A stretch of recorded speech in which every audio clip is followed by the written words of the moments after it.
atau kredit fiktif pada Bank Sulsel Batubara Bulukumba. Insya Allah minggu depan akan dilimpahkan ke Pengadilan Tipikor pada Negeri Makassar. Berarti sekarang sudah dikejar gak ya?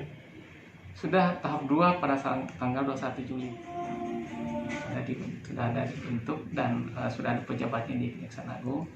Untuk Kejaksaan Tinggi Sulsel, asisten pidana militer belum ada, tetapi sekarang dijabat oleh asisten tindak pidana umum.